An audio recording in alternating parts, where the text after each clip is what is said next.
So this is the 5th annual Delhi Committee of Chicago Sister Cities International Luncheon in honor of Mahatma Gandhi's legacy. This year is particularly special as it's the 150th anniversary of the birth of Mahatma Gandhi. While this event focuses on Mahatma Gandhi, this idea grew out of a recognition that Chicago is composed of many communities and that we have to honor all and exclude none. This program allows us to recognize the Indian community of Chicago and through Mahatma Gandhi, consider how we can all have an impact on improving lives by working together. So Martin Luther King referred to Mahatma Gandhi as this little man, one of the greatest conquerors ever known. Frequently referred by his slightness or the color of his skin, he stunned leaders and he stunned the world with what he could do. What does Mahatma Gandhi show us? The leadership of Mahatma Gandhi is the demonstration of the highest moral character, strength of conviction, and unwavering commitment. All of your scholarship, all your study of Shakespeare and Wordsworth would be in vain if at the same time you did not build your character and attain mastery of your actions, Gandhiji wrote. Mayor Lightfoot, these words must resonate with you as well. Gandhi's fight of independence included a desire to fight poverty, create social economic opportunity for citizens, to create self-sufficiency as a means of true independence. This egalitarian thinking was not about material possession, but about the preservation of human dignity. I see Mayor Lightfoot in that same fight for human dignity as well. Whether you're talking about our immigrants, whether you're talking about people in communities, she's always fighting for people's dignity. Mayor Lightfoot reminds us, our community and the citizens of the city, that strength and conviction belongs to everyone, and that we need to do well for each member of our city, that we cannot be successful unless each neighborhood and community has an opportunity for education and economic opportunity. It is my pleasure to present Mayor Lori Lightfoot.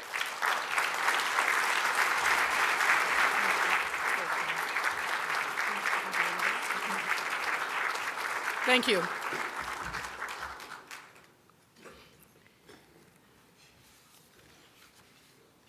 I have to, of course, start by thanking Smita and the Shah family for everything that you do, not only to strengthen your community, but to strengthen Chicago and to make sure that we are conscious of how important it is to be neighbors and to think about people who are in need and what we can do to fill that need.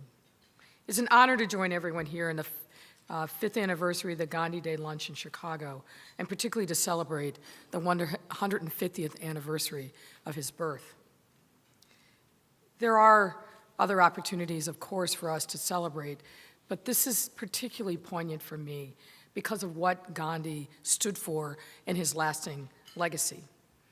I want to also acknowledge the Consul Generals who are here and everyone who participates in our Sister City program because that connectivity across the world is what we need now more than ever.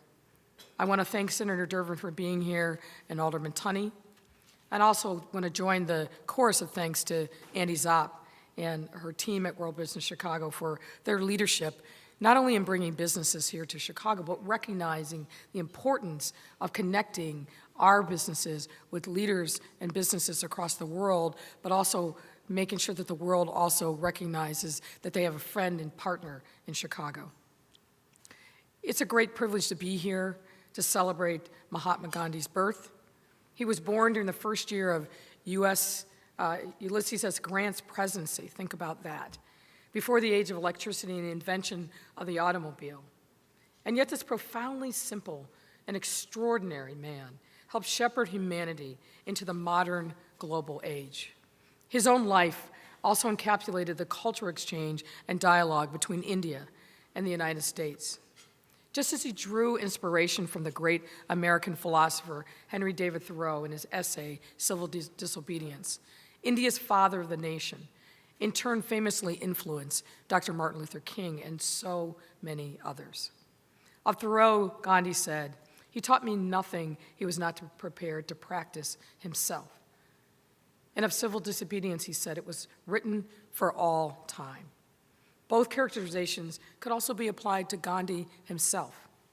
Meanwhile, it was Dr. King who actively drew from Gandhi's leadership as he led the American Civil Rights Movement, calling Gandhi's leadership against colonial Britain one of the most significant things that has ever happened in the history of the world. And he was right. For all the influence that Gandhi had on the millions of lives here in our nation, including my own, his impact grows exponentially when measured around the globe as an enduring inspiration and example of resistance, whatever the force, of saying no, of disarming the force by not participating in it, and of applying the concept of nonviolence not just as a moral imperative, but as a shrewdly effective political strategy and tactic as well. But in truth, as Gandhi himself knew, that's only half the story. Gandhi understood resistance in and of itself wasn't enough, that you cannot say no to something without saying yes to something else, that you need something to resist to.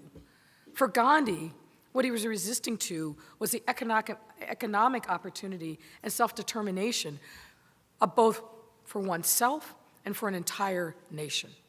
As Gandhi himself said, poverty is the worst form of violence. It's a vision represented by the spinning wheel at the center of the Indian flag, as well as the khadi, the fabric that it's made of.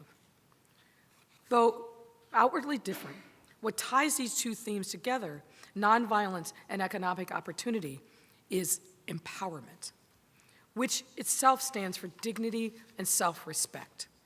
Nonviolence empowered not just the armed soldier, but the whole of society, old and young, families and congregations.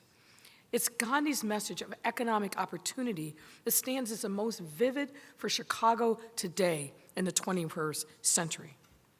I don't mean to pretend to be an expert on Gandhi's teaching, but I'm not, because I'm not.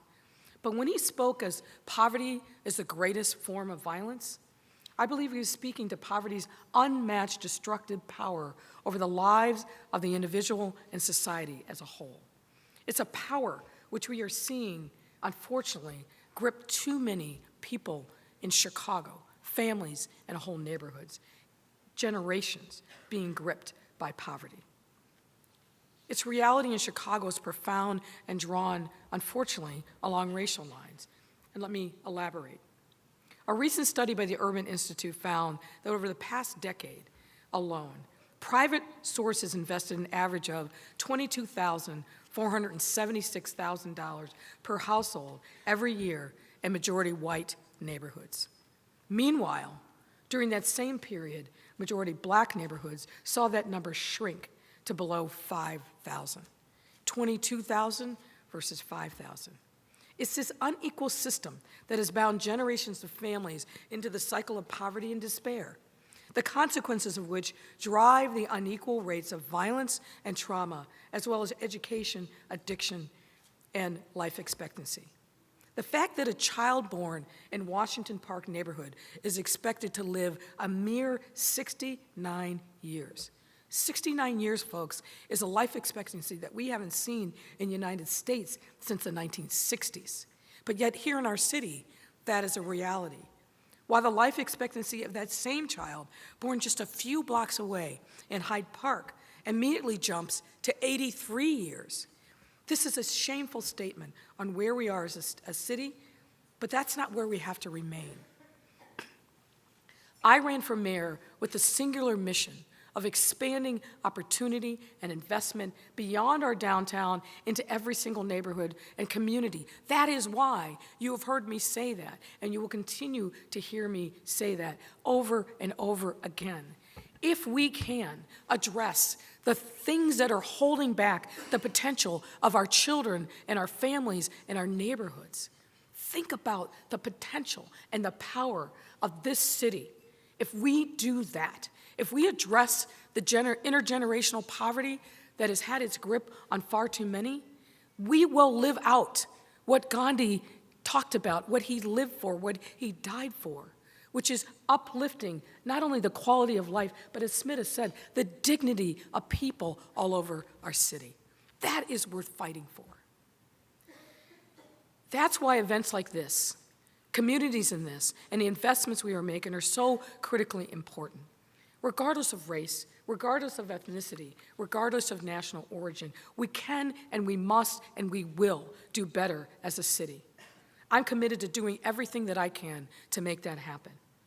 We need to focus like a laser beam to reignite the commercial capacity of our neighborhoods, to expand access to capital, create skills training programs, strengthen the community building blocks that many of our neighborhoods take for granted.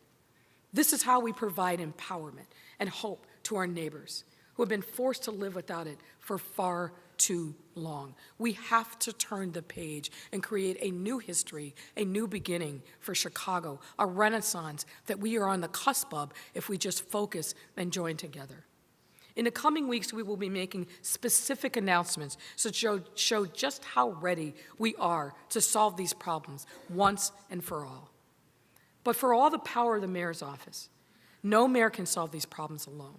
It will take all of us, business, community organizations, and more, to work together to support our neighborhoods, unlock the economic potential of our city, and see what Chicago really looks like when it's truly running on all cylinders in every neighborhood, regardless of zip code. When we do that, we will not only give hope to our families, we will staunch the exodus of families from our city.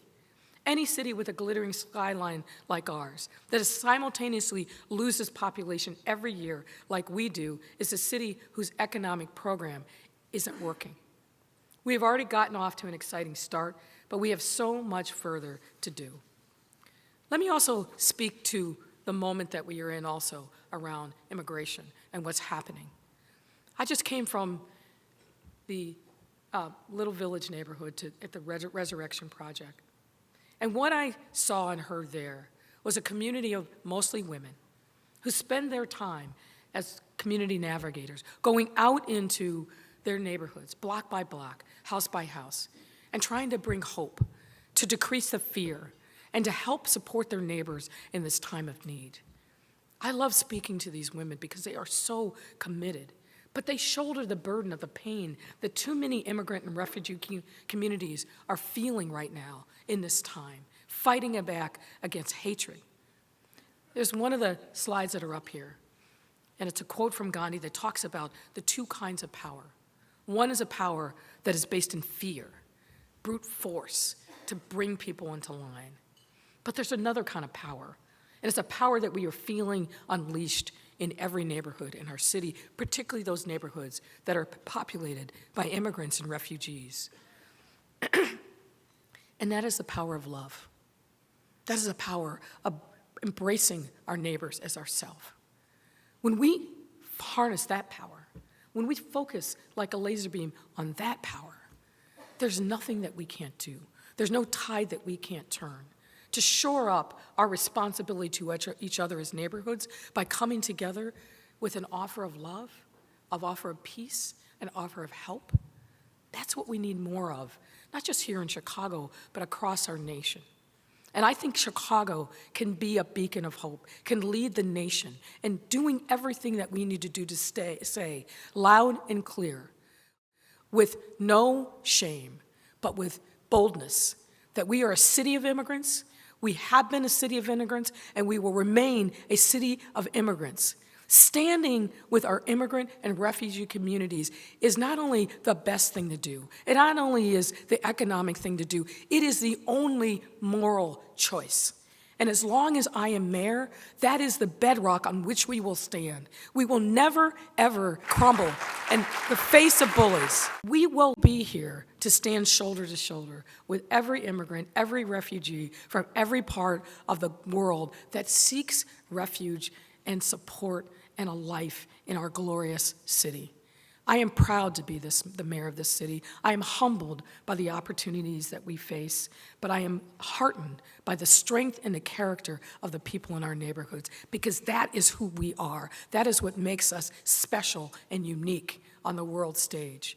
We are Chicago and damn proud of it, and we are never going to shrink in the face of tyranny. Thank you so much.